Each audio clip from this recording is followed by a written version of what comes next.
Hello friend, welcome to my YouTube channel. आज का topic है कार्डियोवैस्कुलर सिस्टम। तो कार्डियोवैस्कुलर सिस्टम टू वर्ड से मिलकर बना है। Cardio cardio plus vascular. Cardio means क्या होता है? हार्ट। एंड वैस्कुलर मीन्स क्या होता है? Blood vessels.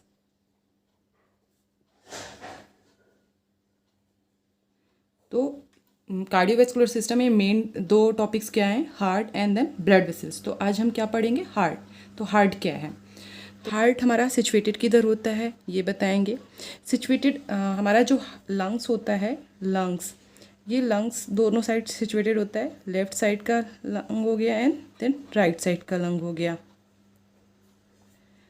Left and right side के लंग्स के बीच में ये जो एरिया होता है इसको बोलते हैं मीडिया स्टर्नम। इसके बीच में क्योंकि स्टर्नम होता है और ये ऐसा रिप्स होते हैं, तो इसके बीच में जो ये एरिया होगा हमारा मीडिया स्टर्नम कहलाएगा। और हमारा हार्ट होता है वो 1/3 पार्ट राइट साइड पे रहेगा एंड 2/3 पार्ट वो लेफ्ट साइड पे सिचुएटेड होता है। तो इतना समझ में आया कि हमारा हार्ट किधर सिचुएटेड होता है।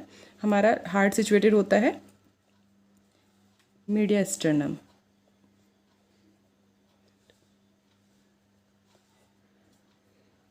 तो ये हमारा मोस्टली जो हार्ट का पार्ट होता है वो लेफ्ट साइड पे सिचुएटेड होता है। तो नॉर्मली लोग बोलते हैं कि हमारा हार्ट किधर है? लेफ्ट साइड पे होता है। बट ऐसा नहीं है कि वो टोटली पूरा लेफ्ट साइड पे ही सिचुएटेड होता है। उसका 1/3 पार्ट राइट साइड पे भी होता है, बट मोस्टली 2/3 पार्ट होता है वो लेफ्ट साइड पे होता है।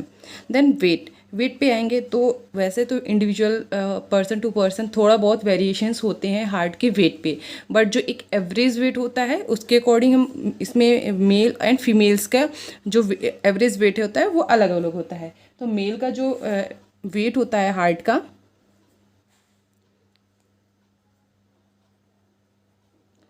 मेल का जो वेट होता है कितना होता है? 300 ग्राम। एंड फीमेल्स का कितना होता है? फीमेल्स का होता है 250 ग्राम।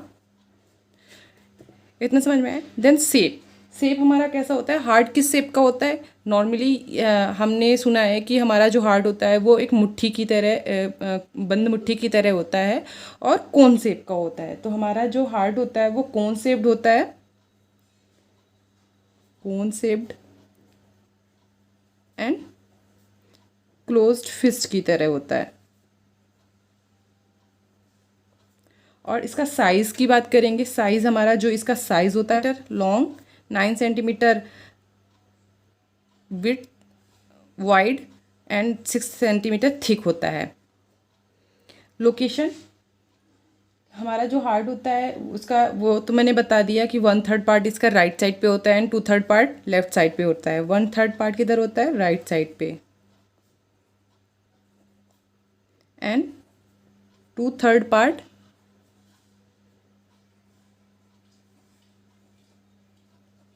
लेफ्ट साइड पे होता है। तो यहाँ तक समझ में आया कि हमारा हार्ट क्या है, कैसे है। नेक्स्ट आते हैं हार्ट की लेयर्स पर। Layers of heart.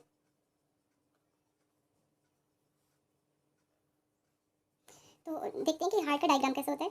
ये हमारा हार्ट हो गया।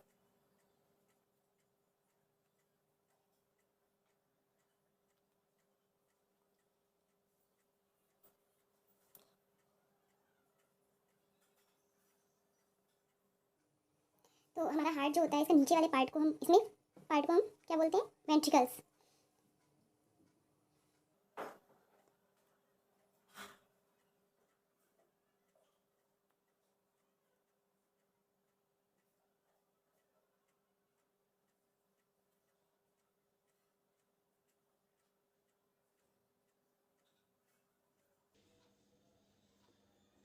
तो यहाँ ये देखा कि हमारा हार्ट का नॉर्मली जो डायग्राम होगा वो ऐसा होगा।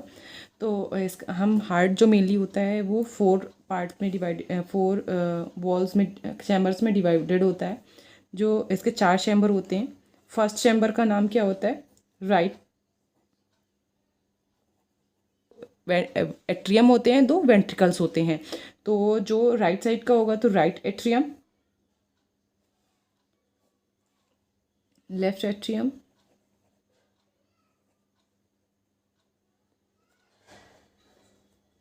Right ventricle and left ventricle.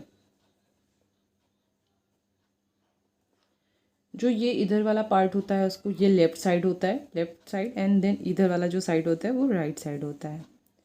तो यहाँ तक समझ में आया कि हमारा हार्ट में कितने चैम्बर्स होते हैं? 4 चैम्बर्स होते हैं। Right atrium, right ventricle, left atrium, left ventricle.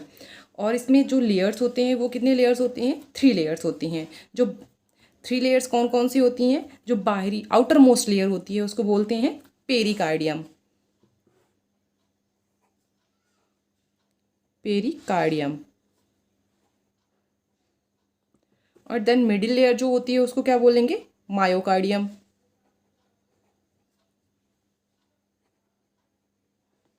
And inner most layer को क्या बोलते हैं? इंडोकार्डियम। तो आइए देखते हैं इस डायग्राम में पेरिकार्डियम क्या हो, कौन सा होगा। ये जो बाहरी जो आउटर लेयर होती है, ये 4 आउटर मोस्ट लेयर होती है, इसको क्या बोलेंगे? Pericardium, pericardium.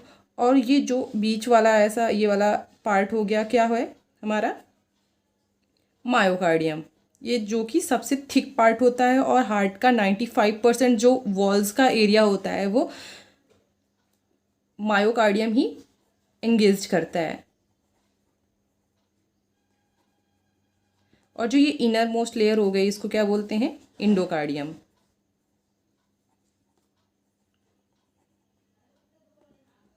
यहाँ पर ये किसकी बात होगी? लेयर्स की। अब आती है इसमें जो हार्ट में 2 टाइप्स के वॉल्स होते हैं, 2 टाइप्स के वॉल्स होते हैं, types of wall.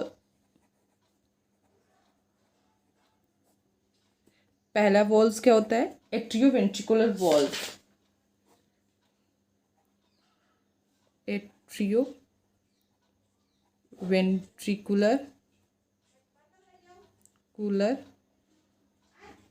Wall and semilunar valve.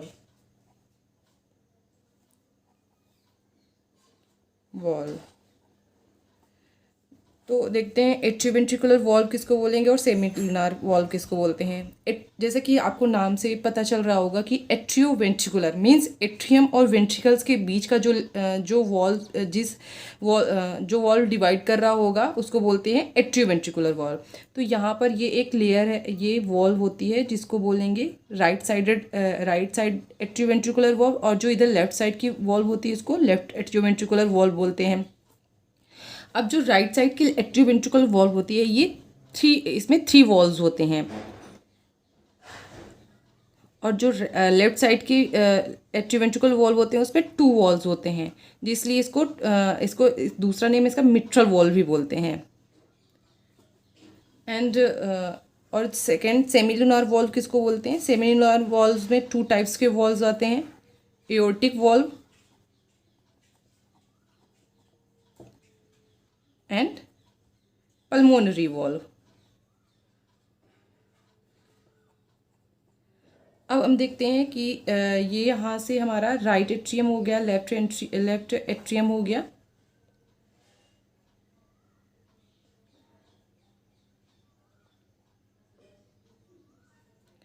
तो यहाँ पर ऐसे वॉल्स होते हैं। ये हमारा कौन सा है? पल्मोनरी आर्टरी हो गई, और ये अयोर्टा हो गया। तो लेफ्ट राइट वेंट्रिकल से जो ब्लड पल्मोनरी आर्टरी में लेकर जाती है वो कौन से वॉल्व से होते हुए जाती है? पल्मोनरी वॉल्व से। और जो लेफ्ट वेंट्रिकल से ब्लड अयोर्टा में जाता है वो कौन से वॉल्व से होके जाता है? अयोर्टिक वॉल्व से। तो यहाँ पर हम देखते हैं कि एक तरह से कि हमारा ब्लड का सर्कुलेशन नॉर्मली होता कैसे है। ये हमारे जो होल ब्लड का वेन का ब्लड होगा या जो डीऑक्सीजनेटेड ब्लड होगा वो सुपीरियर वेना केवा मींस जो सुपीरियर वेना केवा किधर से ब्लड लेकर आता है? हमारा अपर साइड से, हेड से और नेक एरिया से लेकर जो ब्लड आता है वो सुपीरियर वेना केवा होता है, और इन्फीरियर वेना केवा हमारे lower part of the body से पूरा डीऑक्सीजनेटेड ब्लड लेकर आता है। और वो कहाँ पर इकट्ठा होता है? राइट राइट एट्रियम में। फिर राइट एट्रियम से जो ब्लड है वो कहाँ देन सर्कुलेट ट्रांसफ़र होता है, सर्कुलेट होता है राइट वेंट्रिकल में। कौन से वॉल्व से होते हुए? राइट एट्रियो वेंट्रिकुलर वॉल्व से होते हुए कहाँ पर जाता है? राइट वेंट्रिकल्स पे। फिर राइट वेंट्रिकल से जो ब्लड है वो पंप होता है पल्मोनरी आर्टरी में। पल्मोनरी आर्टरी कौन सी है? ये।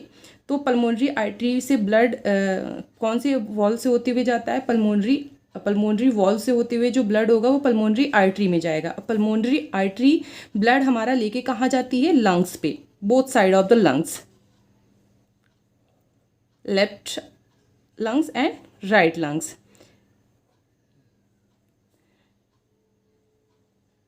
यहाँ पर लंग्स में जो ब्लड जाता है वो क्या डिफ्यूजन प्रोसेस के थ्रू यहाँ पर क्या होगा? डीऑक्सीजनेटेड ब्लड ऑक्सीजनेटेड ब्लड भी कन्वर्ट होगा। कौन से प्रोसेस के थ्रू? डिफ्यूजन प्रोसेस के थ्रू, बोथ साइड। देन फिर वहाँ से ये ब्लड पल्मोनरी वेन्स के थ्रू एक यहाँ से आएगा, ऐसे पल्मोनरी वेन्स के थ्रू ब्लड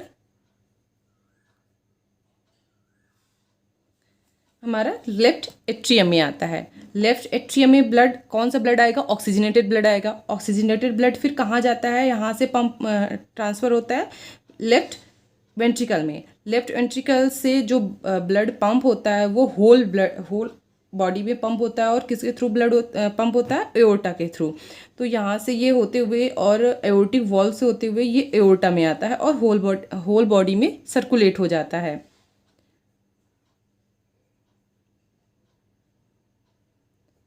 होल बॉडी में सर्कुलेट हो जाता है।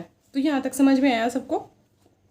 एक बार फिर से देखते हैं कि हमारा ब्लड कैसे सर्कुलेट होता है और कहाँ से रिसीव होता है, देन कहाँ सर्कुलेट होता है। जैसे कि अभी मैंने आपको बताया कि कैसे हमारा ब्लड रिसीव होता है देन सर्कुलेट होता है। तो देखते हैं, पहले रिपीट करते हैं फिर से। हमारा blood superior vena cava and inferior vena cava से ब्लड पूरे होल बॉडी से रिसीव होता है। और उसको ब्लड को कहाँ पर ब्लड कहाँ पर आता है? राइट एट्रियम में आता है। राइट एट्रियम के बाद ब्लड हमारा कहाँ पर जाता है? राइट वेंट्रिकल से।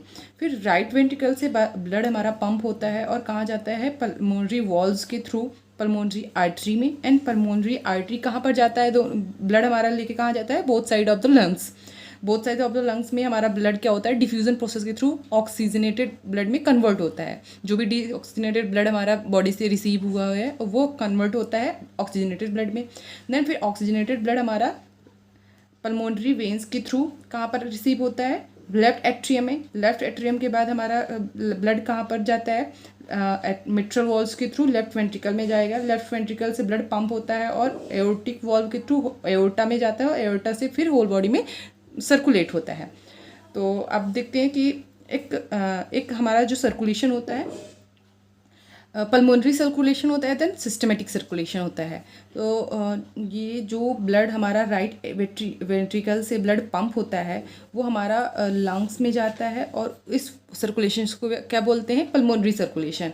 और जो लेफ्ट वेंट्रिकल से ब्लड हमारा पंप होता है और होल बॉडी में सर्कुलेट होता है उसको क्या बोलते हैं? Systematic circulation. तो हमारा पल्मोनरी वाले पार्ट में ब्लड पंप करने के लिए एक छोटा सा पार्ट है।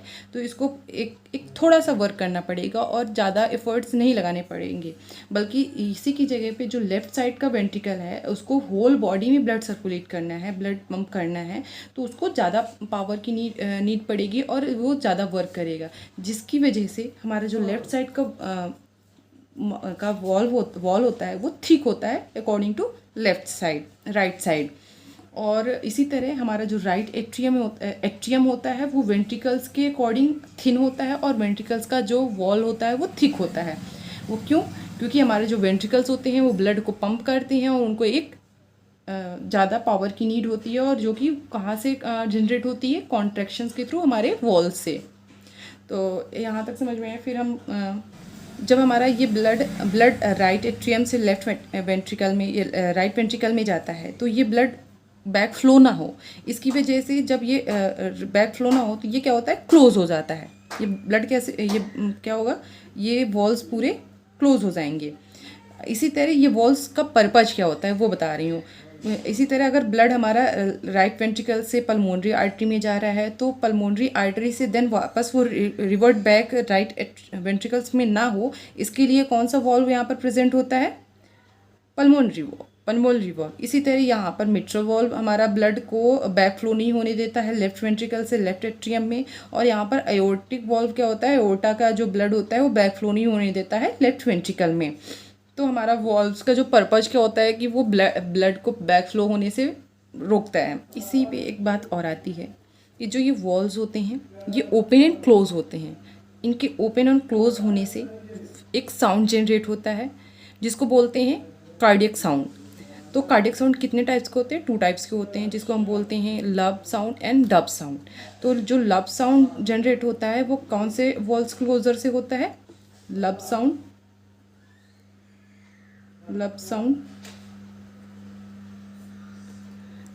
कौन से वॉल्व्स के क्लोजर से होता है? एट्रियोवेंट्रिकुलर वॉल्व्स के क्लोजर से।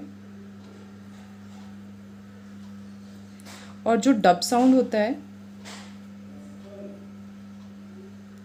वो कौन से वॉल्व के क्लोजर से होता है? Pulmonary valve and aortic valve. Means कौन सा वॉल्व? सेमिलुनर वॉल्व्स के क्लोजर से हमारा कौन सा साउंड जनरेट होता है? Dub sound.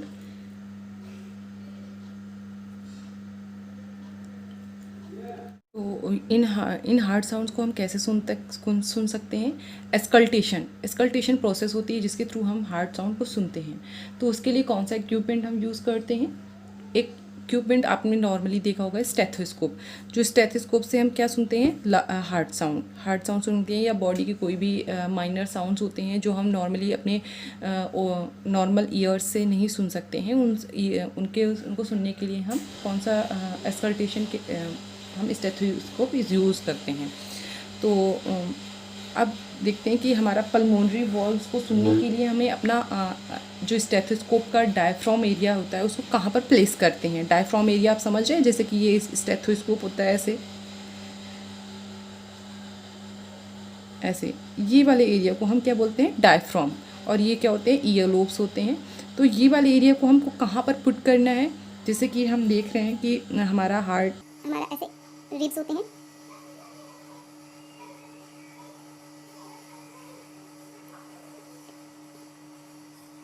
ऐसे रिब्स होते हैं। जो 7 रिब्स होते हैं वो स्टर्नम से जुड़े हुए होते हैं, जिनको ट्रू रिब्स बोलते हैं। और 2 ऐसे ऐसे ही जुड़े होते हैं, और 2 ऐसे हवा में करते हैं। तो जो ये 2 रिब्स के बीच के एरिया को क्या बोलते हैं? Intercostal space.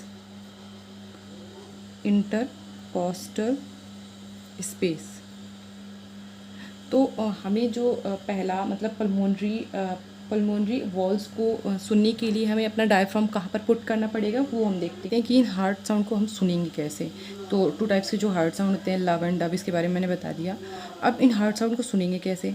तो फर्स्ट देखते हैं कि हमारा जो पल्मोनरी वॉल्व होता है उसको सुनने के लिए हम कहाँ पर प्लेस करेंगे अपना डायफ्राम को। ये हमारा स्टेथोस्कोप है। स्टेथोस्कोप के डायफ्राम को हम कहाँ पर पुट करेंगे? लेफ्ट साइड के सेकेंड इंटरकॉस्टल स्पेस के। तो लेफ्ट साइड का सेकेंड इंटरकॉस्टल स्पेस क्या होगा? First second. यहाँ पर हम पुट करेंगे डायफ्राम को पल्मोनरी वॉल्व्स को सुनने के लिए। पल्मोनरी वॉल्व फंक्शनिंग है कैसा नहीं है, वो उसका कैसा वर्क है, वो वर्क कर रहा है जैसा भी है, उसको हम सुनने के लिए हम सेकंड इंटरकॉस्टल स्पेस पे डायफ्राम को पुट करते हैं। और जो एओर्टिक वॉल्व को सुनने के लिए वो राइट साइड पे इंटरकॉस्टल स्पेस पे पुट करते हैं। और इसी तरह मिट्रल वॉल्व का हम क्लोज़र ओपनिंग एंड क्लोज को देखने के लिए हम 5th इंटरकॉस्टल स्पेस पे below nipple means first, second, third, fourth, fifth यहाँ पर जो जैसे मेल होंगी तो मेल का तो कोई प्रॉब्लम नहीं, 5th इंटरकॉस्टल स्पेस पे रख देंगे। बट फीमेल होंगी तो उसके बिलो निप्पल हम यहाँ पर डायफ्राम पुट करेंगे। और ट्राइकस्पिड वॉल्व के क्लोज़र और ओपनिंग को सुनने के लिए हम कहाँ पर डायफ्राम को पुट करते हैं? Near the Jafford process. तो जैफॉर्ड प्रोसेस किधर होता है? ये जो स्टर्नम का इंड पार्ट होता है उसको जैफॉर्ड प्रोसेस कहते हैं। तो यहाँ पर हम रखेंगे। तो इस तरह हम चारों वॉल्व्स के ओपनिंग एंड क्लोजिंग साउंड को हम ऐसे डायफ्राम को अलग अलग इस जगह पे रख के हम सुन सकते हैं। तो आज का टॉपिक आपको समझ में आया होगा। अगर कुछ भी यहाँ पर आपको कुछ समझ में नहीं आया तो आप प्लीज़ कमेंट बॉक्स पे कमेंट कर सकते हैं। और ऐसे ही वीडियो देखने के लिए हमारे चैनल पर बने रहें। और इस वीडियो को अगर आपको समझ में आया हो तो प्लीज़ लाइक करें और शेयर करें। Thank you.